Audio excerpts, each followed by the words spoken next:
On est dans Masechet Shabbat. Baruch Hashem. Hier, on a eu un daf un peu compliqué, mais avec beaucoup de Netunim. Et on va continuer aujourd'hui sur les 18 Xerot, mais vous allez voir, c'est beaucoup plus simple. On est daf Tetzaïn, mais en fait, on s'est arrêté Tet Vav Amoud Bet, et on s'est arrêté 10 lignes avant la fin.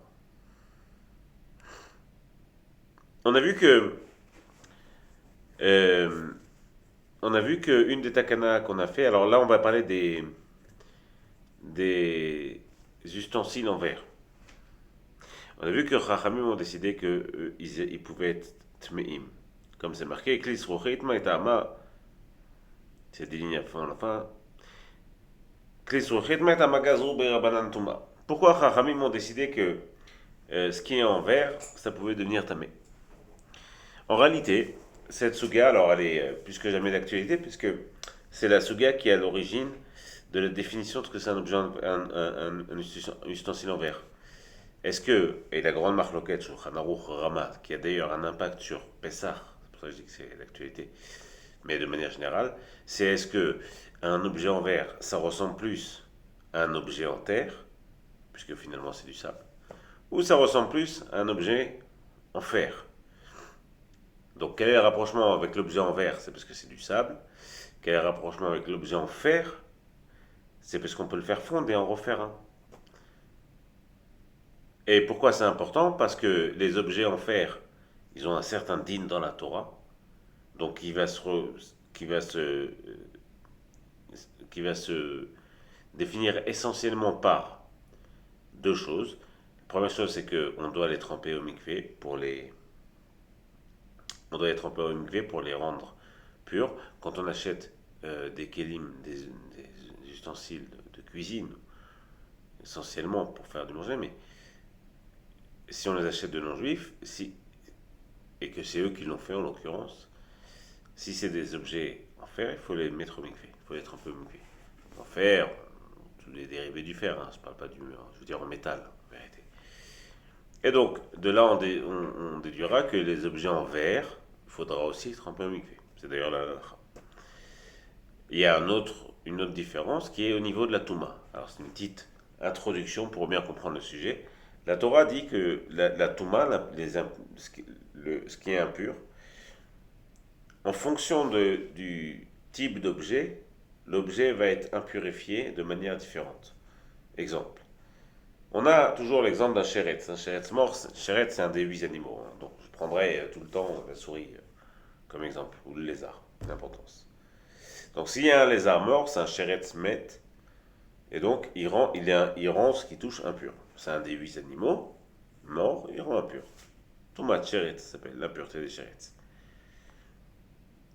Si c'est un objet en fer ou en métal, alors s'il le touche, l'objet, de l'intérieur ou de l'extérieur d'ailleurs, l'objet va devenir impur. En revanche, si le lézard mort est seulement dans l'espace intérieur de l'ustensile, il sera pas, et sans toucher, il sera pas l'ustensile ne sera pas devenu impur. On va prendre un verre, par exemple. Si vous avez un verre qui est un lézard qui rentre, un lézard mort, parce que s'il est vivant, le vivant ne rend jamais tamé. La vie, c'est pas tamé. Ce qui est tamé, c'est l'éloignement de la vie, l'éloignement d'Hachem. S'il rentre dans l'espace du verre ou en fer ou en métal, donc le verre en verre ne sera pas impur puisqu'il n'a pas touché. Dans le Kli c'est l'inverse. Si ça touche, le Kli c'est la terre. Et donc terre, c'est terre, porcelaine, etc. etc. Mais avec la porcelaine, il y a une petite différence, une petite dédicace à Johan d'ailleurs. Mais globalement, la porcelaine a plus ou moins un digne de Kli. Donc tout ce qui est à base de terre, argile, etc. Donc, et là, en l'occurrence, ça sera différent. Ça sera rendu impur seulement dans l'espace intérieur, mais pas en touchant de l'extérieur. Si le lézard mort ou la souris morte touche le verre de l'extérieur, alors il ne sera pas impur. Ce qui le rend impur, c'est son espace intérieur. D'accord? Donc c'est une différence. Et de là, la Torah dit un autre klal, et on aura quasiment fini l'introduction comme ça. c'est que les objets en verre, ou en fer, ou en métal, s'ils ont été impurifiés, par exemple, ils ont touché un mort, eh ben, on peut les mettre au mikvé. On les trempe au mikvé. Important de bien comprendre. Il y a le mikvé pour un ustensile a deux fonctions. La première fonction, c'est de le rendre utilisable si on l'a acheté de non-juif. On met cette fonction de côté pour l'instant. Il y a une autre fonction qui est s'il est tamé, comme tout ce qui est tamé, comme un t-shirt ou un habit, ou qu'importe, ou un homme. Alors pour le rendre tahor, pour le rendre pur, il faut qu'il soit trempé au mikvé. Sinon ça ne peut pas être pur. Et donc là, on va parler essentiellement de ce cas-là. Et dans un cli, dans les outils qui sont en verre ou en métal, s'ils sont impurs, on les amène au mikvé. Ça c'est, je vous dis la halakha en vérité jusqu'au bout, même si c'est pas tout à fait clair. On va dire, les outils en métal, on peut les mettre au mikvé s'ils ont été rendus impurs. Les outils en terre ou en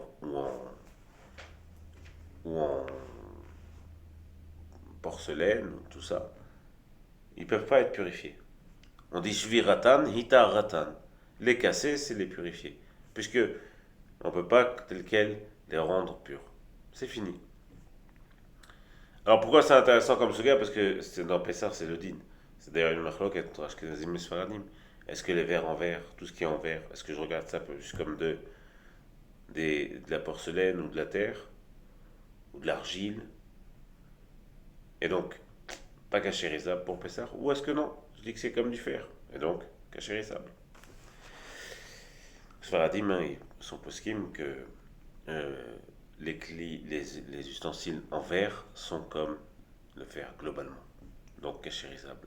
Alors que les Ashkenazim, eux, sont vraiment comme Ravashi d'ailleurs dans la Gemara, que c'est comme la terre, et donc c'est pas cachérisable. D'accord, maintenant on voit dans les mots. Amar Rabbi Yochanan, Amar Resh Lakish. Donc, 10 lignes avant la fin. Oil vitrilat briatan minachol, shavini ou rabanan kechli cheres. Puisque de toute manière, puisqu'à l'origine ils sont faits de sable, donc Chachamim ont dit, tout ce qui est en verre, c'est comme les objets en terre.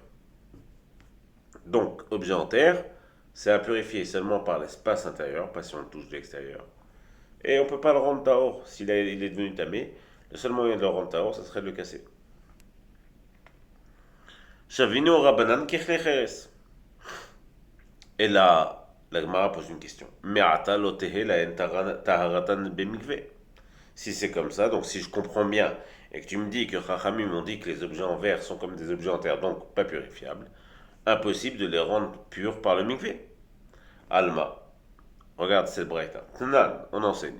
Ve'elu chotzetzin bakelim. Voilà les choses qui empêchent chatzitza, c'est un din dans le mikvé. La chatzitza, c'est quelque chose qui empêche l'eau de pénétrer. Par exemple, imaginez que je dois aller au mikvé.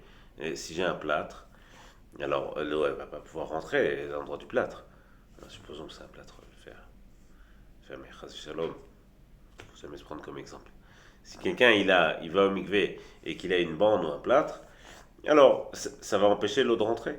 Si une femme, par exemple, elle doit aller au mikvé, mais qu'elle ne peut pas, pour une raison ou une autre, euh, euh, euh, tremper une partie de son corps, ou alors que si elle trempe, l'eau ne va pas pouvoir pénétrer, c'est khatsitsa, ça bloque l'eau.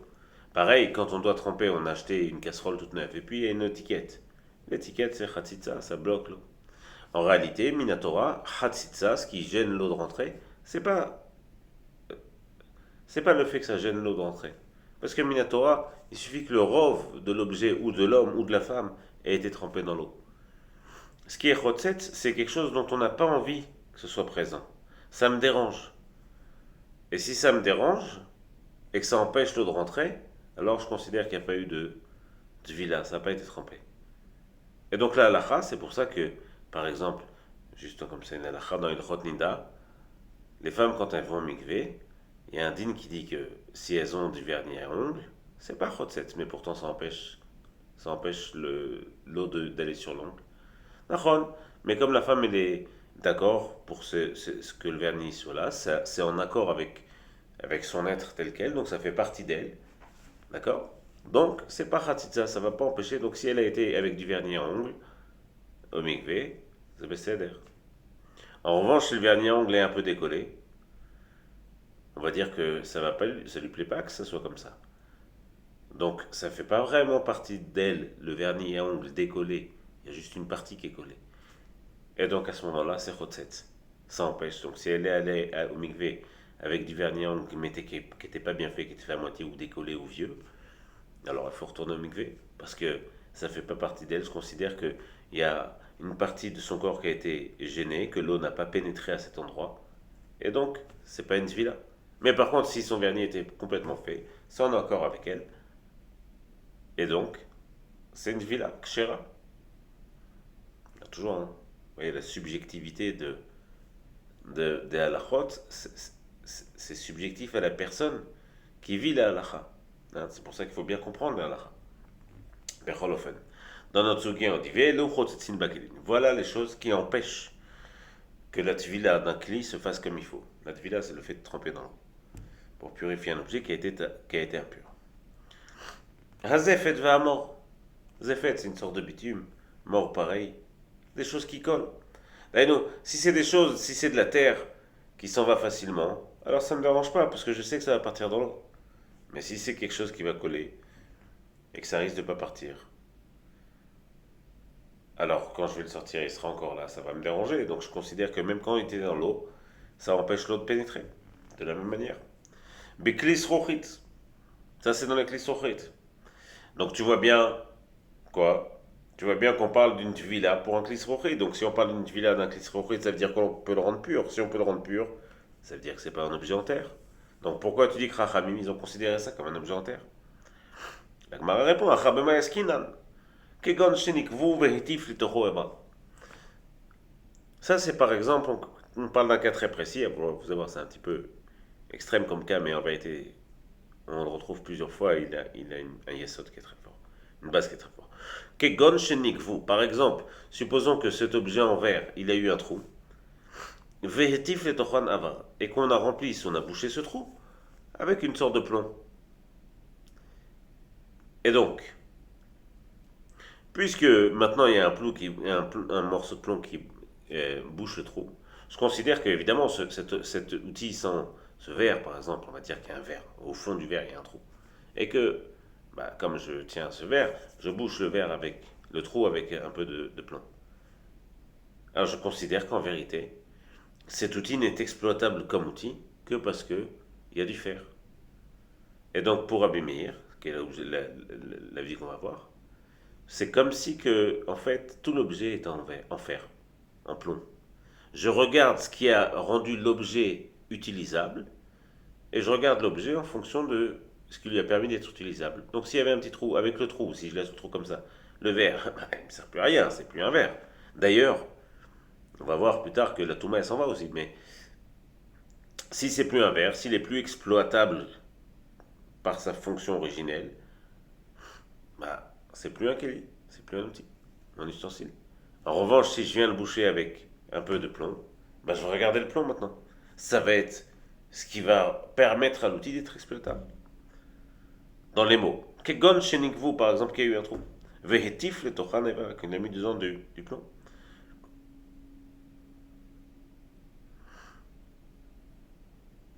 Ou eva, avar. Certains disent que c'est du plomb, certains disent que c'est une sorte euh, de soudure comme ça. Rabbi Meir, et ça c'est la vie de Rabbi Meir d'Amar. Parce que comme ça il dit Rabbi Meir. Akol olech achar ma'amid. On regarde toujours en fonction de la dernière chose qui rend l'outil exploitable. Le ma'amid. Celui qui fait que l'objet tienne. En réalité, par tienne, on entend qu'il soit exploitable, utilisable. De Tanya, parce qu'on enseigne comme ça le Braïta. Si il y a un objet en verre, pardon, qui a eu un trou et qu'on a mis dedans du plomb pour le rendre exploitable. Amar Rabbi Shimon ben Gamliel. Comme ça, Rabbi Shimon ben Gamliel explique. Rabbi Meir metamé, vechachamim metarein. Pour Rabbi Meir, le verre pourra être tamé. Et je dirais donc pas que il n'est plus un cli, il est toujours un cli, et donc il peut être tamé, parce que quand un objet a perdu sa fonction de cli, imaginez une chaise. Une chaise que quelqu'un, un mort, touche la chaise. Plutôt la chaise touche le mort. Donc la, la chaise, elle est impure. C'est-à-dire. Et s'il manquait un pied à cette chaise, c'est plus vraiment une chaise. Alors c'est vrai que ça ressemble à une chaise, mais elle est plus utilisable comme chaise. Et bien donc, je ne peux pas dire qu'elle devient impure. Même si un mort touche, ou plutôt même si cette chaise touche le mort, elle ne sera pas impure parce que c'est plus vraiment un outil, ni un ustensile, ni un objet, parce qu'il n'est plus un cli. Donc pour Rabbi Meir, ici, il dit métamé. Ce verre qui a été rempli dont le trou a été bouché par du fer ou du plomb, eh ben, il peut devenir tamé. Donc il est resté un cli. Mais pour Chachamim, métaharin. Pour Chachamim, non. Il reste pur parce qu'il a perdu sa Torah de cli. Il n'est plus appelé un cli, un outil. Elle a meata. La Gemara pose la question, il dit donc maintenant. Lolitmum, d'accord, donc tu veux me dire que les objets en verre sont comme des objets en fer. Elle a meata lolitmum megaban, donc si tu les considères comme des objets en terre, ils vont plus être tamés de l'extérieur. Vous vous souvenez, on a dit dans l'introduction qu'un objet en terre, c'est son espace intérieur qui le rend impur. C'est si un lézard mort ou un rat mort est rentré dans l'espace intérieur de l'objet. C'est le havir qui le rend impur. C'est l'intérieur. Il n'y a pas besoin de toucher. Et donc, même s'il touche de l'extérieur, le cli est toujours tort. Et donc, si tu dis que les objets en verre sont comme des objets en fer, lol, et tout mon mégaban, on est dans ta tête Zayn Amoud Aleph au début. Première ligne. Ils vont plus rendre impur de l'extérieur. Migaban, gav, c'est le dos de l'extérieur. Alma, regarde cette braïta. Tnan, on enseigne. Kli cheres, kli neter. Les objets en terre, ou neter, c'est aussi une sorte de terre blanche, tirachi. Tumatan, chavé, c'est la même tuma. Mitamin ou mitamin, meaviran. Ils peuvent devenir impurs et rendre impurs par l'espace intérieur, sans que ça touche. Ou mitamin, meachoreen. Et ils peuvent aussi rendre impurs par si à l'extérieur il y a des trous qui ont été faits pour qu'on puisse attraper l'objet, ça aussi ça le rend impur. Ve'en mitamin megabeen, mais de l'extérieur du cli, même si c'est un rat mort qui touche, même si c'est un homme mort qui touche, ça ne sera pas impur. Ve'shviratan metaharatan. Et si on les casse, ils deviennent purs. En gros, on ne peut pas les rendre purs autrement.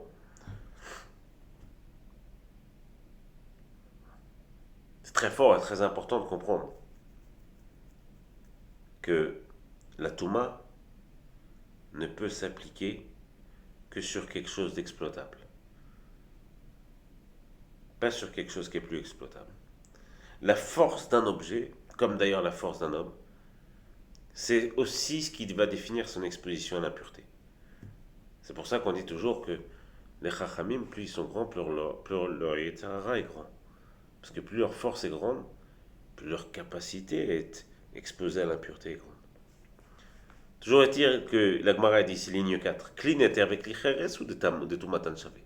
Tu vois bien que dans ce baraïta, on te parle des objets en terre ou des objets en terre blanche, la terre, qui ont la même impureté. Aval midachrinalo. Mais on ne parle pas des klisrochit, on parle de rien d'autre. Donc ça veut dire que les klisrochit, les objets en verre, ne sont pas comme les objets en terre. En tout cas, pas ce qui concerne l'impureté de l'extérieur ou de l'espace intérieur. לא הגמרא dit כיוון דכן השתברו, יש להם תקנה, שווינהו ככלי מתכות. La Gemara va proposer un tirout, une explication, elle veut dire, puisque les objets en verre, s'ils sont cassés, il y a un moyen de les récupérer, en les faisant fondre et en faisant un nouvel objet, comme les objets en fer. Alors, sur ce point-là, on les a rapprochés aux objets en fer. Et ça, c'est toute la marloquette, hein. Shulchan Aruch Rama sur quelle est la définition d'un verre en verre. Par exemple, pour Pessah, le nafkamina. L'Evdel, c'est que Alpi Araman, théoriquement, Un objet en verre, on ne peut pas vraiment le cachériser, c'est compliqué. Ou en tout cas, pas s'il a été utilisé, euh, Mikli Rishon, vraiment d'un objet sur le feu. Alors que pour le Shulchan Aruch, il suffit juste de le rincer, et c'est tout. Ou alors s'il a été utilisé d'un Kli Rishon, de faire une agala, mais pas plus. Cholofen, ici on continue. Elle a meata. Yachzor le tumatan yeshena. Alors, alors, si c'est comme ça, si tu dis qu'ils sont comme les objets en fer, donc on a proposé qu'ils sont comme les objets en terre. Et puis il y a un problème parce qu'en fait, on se rend compte que la Touma, de l'intérieur ou de l'extérieur, c'est pas la même chose exactement que les objets en terre. Donc on se dit, bon, bah, puisqu'on peut en refaire un outil, en les faisant fondre, eh ben c'est comme des objets en fer, en métal. Alors on dit, bah, alors qu'ils aient le même digne de la vieille Touma, la Touma Yeshena. Qu'est-ce que c'est la Touma Yeshena? Eh ben c'est très simple. Si j'ai une marmite et que cette marmite elle est tombée sur un mort, la marmite est impure, c'est évident. Alors, c'est pas très grave en soi qu'elle soit impure. Je peux continuer à faire des pâtes dedans et les manger, sauf si c'est Pessah, parce qu'on n'a pas le droit de manger de Khametz. Mais je peux continuer à manger puisque j'ai le droit de manger quelque chose qui est impur. Par contre, ce que j'ai pas le droit, c'est d'aller au Beth Amikdash ou au Rabbait en ayant mangé quelque chose qui est impur. Ou j'ai pas le droit, comme on l'a vu hier, de manger de la trouma ou quelque chose qui est kadosh avec quelque chose d'impur. Bechalofen, cette marmite, elle est impure. Si maintenant cette marmite, il y a un trou en dessous qui a été fait, c'est plus vraiment une marmite. Et donc son niveau d'impureté, son impureté est partie. À partir du moment où il est plus appelé cli, il est plus appelé outil, il est plus impur. C'est fini. Donc si quelqu'un touche cette marmite, eh ben il sera pas tamé, il sera pas impur. Il peut aller au Beth Amikdash, le Besséder. Parce que, malasot, c'est plus vraiment un outil. Chachamim ont fait une xéra. Ils ont dit que si tu répares cet outil, l'homme chané comment, mais tu le répares, il va retrouver son impureté originelle. Ça c'est Chachamim, c'est pas Minatora. Mais, et on va voir pourquoi ils ont fait ça dans le Hamoud Bet. Mais toujours est-il que Chachamim ont fait cet exercice. Ça s'appelle Touma Yeshena, la vieille Touma, l'ancienne Touma. Il reprend son ancien statut de Touma. Même s'il l'a perdu quand il avait perdu sa capacité d'être inclus. Donc la Gemara dit, si tu me dis que c'est comme des objets en fer, en métal, pardon, je vais essayer de dire tout le temps métal, pour pas qu'on confonde. Et la Me'atayach Zéru, les Tumatan, Yeshena, qui reprennent l'ancienne Touma, comme les objets en métal, Kechlimatachot. Detnan, en enseigne. Et donc c'est une couchia ici. Klimatachot, Pshuteen, Umkableen, Tmein. Les objets en métal, ceux qui sont pshutim, c'est-à-dire qu'ils n'ont pas d'orifice pour qu'on puisse les tenir. Umkableen, ou alors ceux qui ont aussi des orifices pour les rendre pour les attraper, Tmein. Ils peuvent devenir impurs. Nishberu, Taharu. S'ils ont été cassés, ils redeviennent purs. Donc quelqu'un qui les touche ne devient pas impur. Chazar, Vasa, Men, Kelim. Si j'ai trouvé un moyen de refaire un outil, Chazrou le Tumatan Yeshena. Ils ont repris leur ancienne Tuma, comme on l'a expliqué. Veilu Gabe Klisrochit, Tnan. Alors que concernant les outils ou les ustensiles en verre, on enseigne, Klietz ve Klior ve Klietzem. Les objets en bois, ou les objets en peau, ou en os, ou Klisrochit, ou en verre, Pshuteen Tehorin. Ceux qui n'ont pas d'orifice, donc Pashut, c'est qu'il est sans orifice, sans rien pour le tenir. Omkableen Tmein. Mais ceux qui ont un trou ou quelque chose pour l'attraper, eux peuvent devenir Tmeim. Nishberu, s'ils ont été cassés, Taharu, ils deviennent purs. Chazar Vasa Mehen Kelim. Si on en a refait un ustensile de cela, donc du bois, la peau, les os et le verre, Mekablin Touma. Mikan Velahaba. À partir de maintenant et pour après. La Gemara dit Mikan Velahaba Haïn. À partir de maintenant et après, oui. Les mafréalo. Mais de celles qui existaient avant, non. Donc tu vois bien que les objets en verre ne récupèrent pas l'ancienne Touma. Donc ils ne sont pas vraiment comme des objets en métal. Alors on a un problème, parce que pour l'instant on n'a pas réussi à comprendre est-ce que les objets en verre sont comme des objets en terre, comme des objets en métal. Ils ne sont pas comme des objets en terre, on a vu, parce que ils deviennent pas tme'in, impurs de leur espace intérieur, et ils peuvent devenir impurs si on les touche de l'extérieur. Et ils ne sont pas comme, tout à fait comme des objets en métal, parce que tu vois bien qu'ils ne récupèrent pas l'ancienne Touma.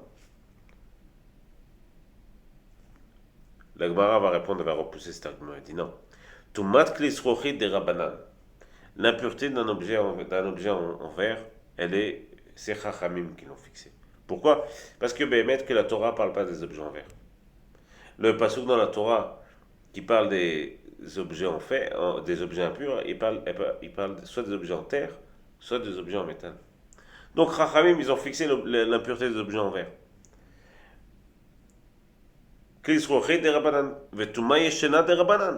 Et le fait de retrouver l'ancienne Touma, impureté, c'est aussi Chachamim.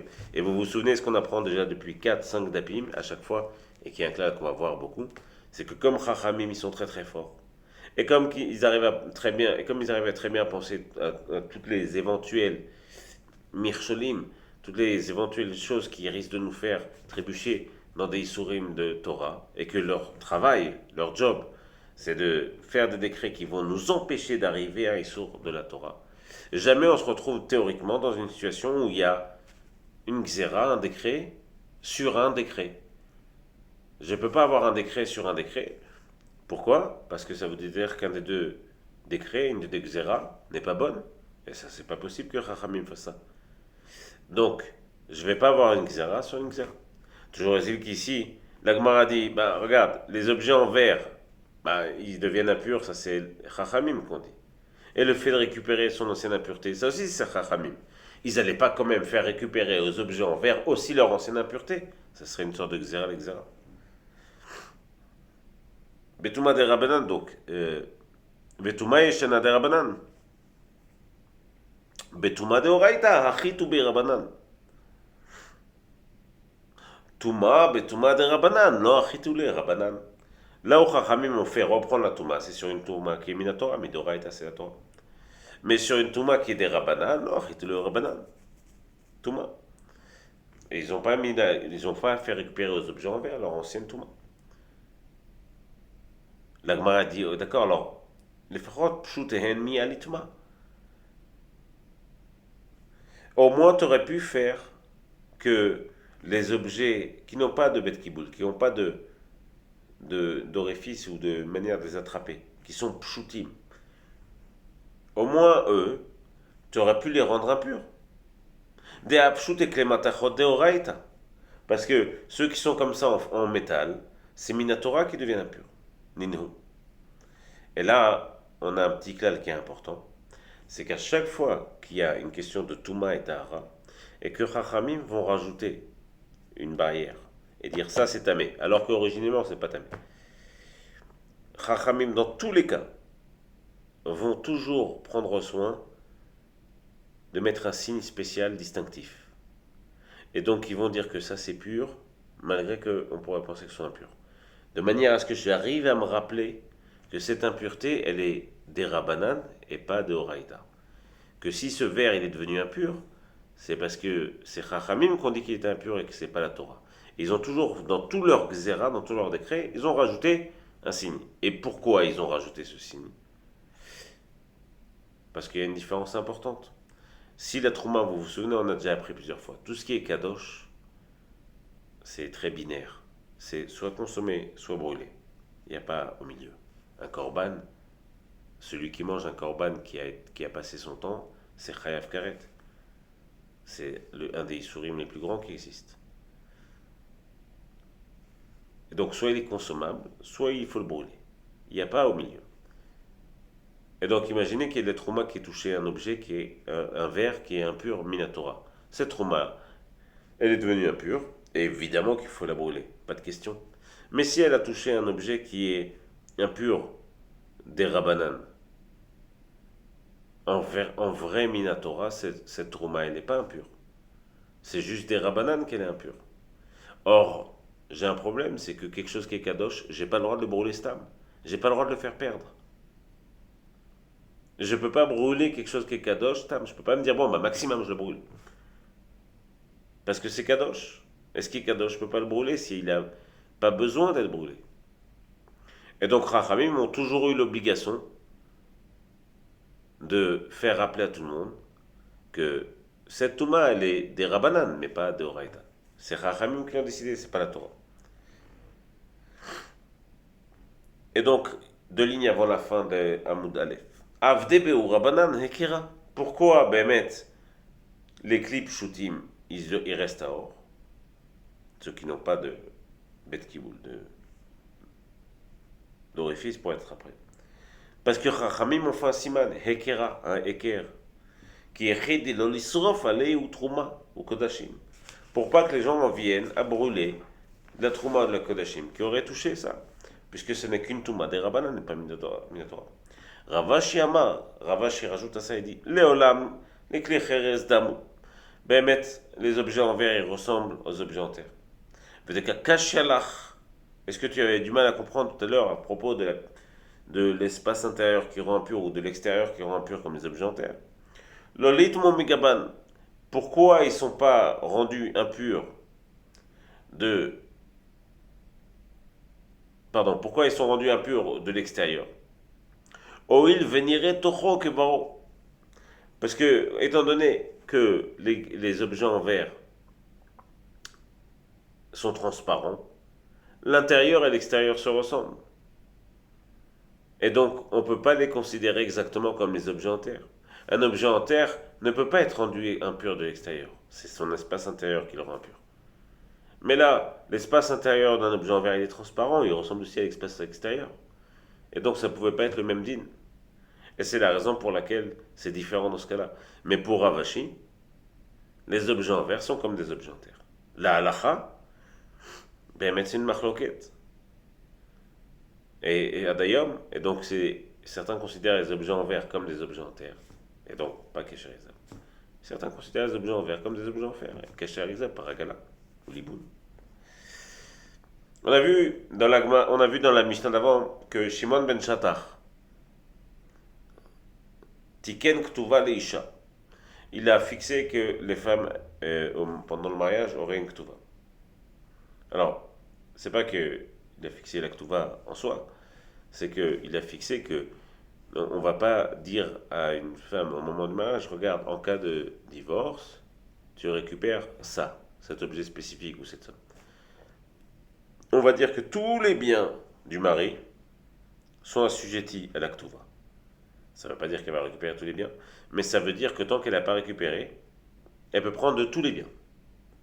Et évidemment que Shimon ben Shattach a fait ça pour renforcer le droit des femmes, en l'occurrence, pour pas qu'elles se retrouvent après divorcées et sans rien.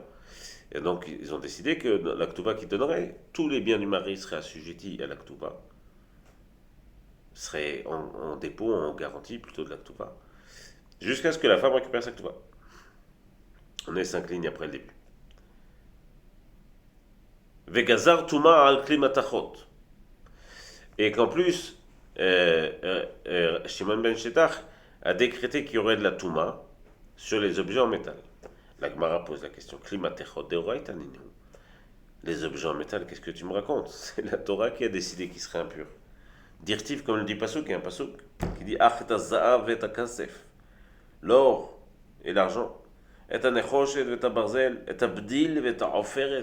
Tout cela, donc tous les métaux, hein, le bronze et le fer, et le cuivre, et le plomb, tout cela, ils sont impurs, ils peuvent devenir impurs. Donc qu'est-ce que tu me racontes que c'est Shimon ben Shattach qui a fait ce décret? Ken, la Gemara répond, tout ça c'est pour t'apprendre seulement, lui ce qu'il a rajouté, c'est l'impureté ancienne qu'on a vue, l'ancienne impureté. C'est ce dont on a parlé tout à l'heure. Donc il a fait ce décret que les objets en métal retrouvent l'impureté originelle qu'ils avaient avant d'être cassés. D'Amar Rav Yehuda, Amarav. Rav Yehuda raconte cette histoire. Maaseh Beshel Tzion Amalka. Shel Tzion Amalka, c'était la sœur de Shimon Ben Shattach. Il y a une histoire dans Brachot où, une longue histoire, elle était la femme d'un grand roi, Yanaï, qui a tué beaucoup de Chachamim, en fait, qui a tué tous les Chachamim, à part Shimon Ben Shattach. Toujours est-il que, un jour, Shel Tzion Amalka, Sha'asta Mishte Livna, elle a fait un Mishte, une grande Seuda pour son fils. Venitmeu Kol Klea. Et il y a un mort qui est mort pendant la Seuda et qui est tombé sur une table comme ça où il n'avait pas besoin de tomber. Il était dans la salle où se trouvaient tous les objets, les ustensiles de cuisine, etc., qu'elle allait avoir dans la Seuda, dans le michté, dans le repas qu'elle a préparé. Et comme ils se retrouvent tous dans la même chambre, la même pièce que le mort, ils sont donc tous impurs, puisque le mort est metamé be'oel. Il rend tamé quand on se trouve dans la même pièce que lui. Venitmeo kol kelea. Et donc, elle a fait une grande Seuda, 550 invités, 555 même. Parce qu'elle était peut-être tunisienne, on ne sait pas. Mais beaucoup d'invités. Et la sorte, tous les kelim, les assiettes, les verres, tout est impur. Qu'est-ce qu'elle a fait? Et en plus, il n'y avait pas Ikea ou un magasin, hein, c'était il y a 2000 ans, donc on va trouver encore 500 couverts. Quand la Veshavratan, elle les a tous fait casser un petit bout. Elle a tous cassé un petit peu. Venetnan Natsoref, et elle les a donnés à quelqu'un qui répare vite fait. Vraiment avec un petit coup de chaud comme ça, tac, il remplit le trou. Un trou, remplir, un trou. Et elle a fait comme ça pour tous les outils. Veritran, elle les a fait, donc fait refondre. Veasamen kelim chadeshim, il a fait faire de tout ça des nouveaux kelim, des nouveaux ustensiles. Choliot qu'elle les a fait vraiment fondre, peut-être qu'elle avait besoin de kelim en or, et que ça se retrouvait pas facilement. Toujours est-il qu'elle a réussi à en faire très rapidement tous les kelim pour avoir une souda. Peut-être que le roi s'est passé 2-3 jours avant le mariage de son fils, on ne sait pas. En tout cas, ça s'est fait très rapidement. Et pour que ça se fasse très rapidement, ce qu'elle a fait, c'est qu'elle les a tous cassés et refait faire une partie. Ve'amro chachamim, et chachamim qui ont vu ça, ils ont décidé de faire une xéra. Yachzeru le tumatan yeshanat, qui reprennent leur ancienne touma. D'ailleurs, s'il était impur parce qu'il a touché un mort,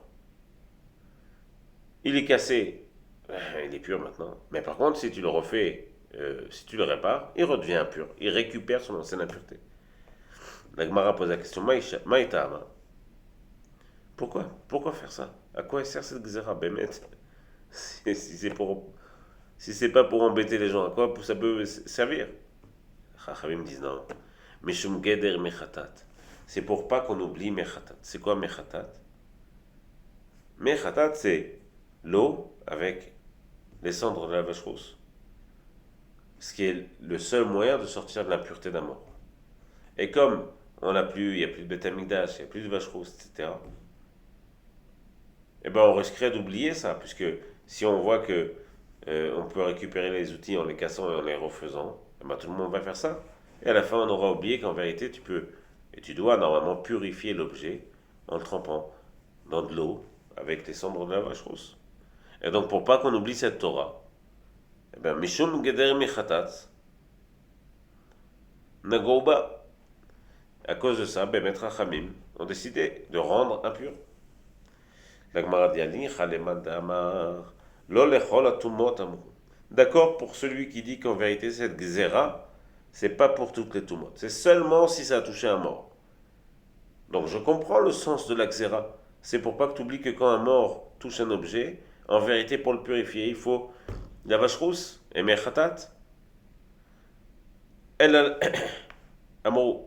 Elle a le tumatamet, bilvad, seulement pour la touma, l'impureté qui est liée à un mort.